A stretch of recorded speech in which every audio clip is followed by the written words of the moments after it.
அதிகப்படியான புரதச்சத்து, நார்ச்சத்து, விட்டமின் ஏ, பி, சி, ஈன்னு இவ்வளோ சத்துக்கள் இருக்கிற இந்த பச்சை பயிரில் இப்படி ஒரு கிரேவி செஞ்சு சாப்பிட்ருக்கீங்களா? வெயிட் லாஸ் பண்ணுறதுக்கு ரொம்பவே உதவியாக இருக்கும். ஊற வச்ச கொண்டக்கடலை, பாசிப்பயிரை குக்கரில் போட்டு 6 விசில் வரைக்கும் வேக வச்சு எடுத்துக்கோங்க.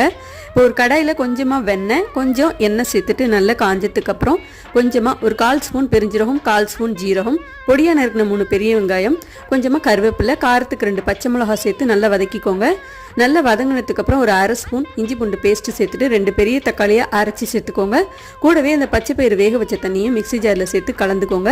இப்போ மசாலாலாம் சேர்த்துக்கலாம். மசாலாலாம் எவ்வளோ சேர்த்துருக்கேன் அப்படிங்கிறத டீட்டெயில் வீடியோவில் போஸ்ட் பண்ணியிருக்கேன், செக் பண்ணி பாருங்கள். தேவையான அளவுக்கு உப்பு சேர்த்து நல்லா கலந்துட்டு பச்சை வாசனை போக கொதிக்க வச்சுக்கலாம்.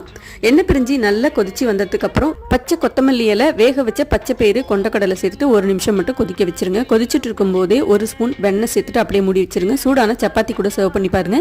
டீட்டெயில் வீடியோ சேனலில் போஸ்ட் பண்ணியிருக்கேன், தேவைப்படுறவங்க செக் பண்ணி பாருங்க. லைக், ஷேர், கமெண்ட் பண்ணுங்க.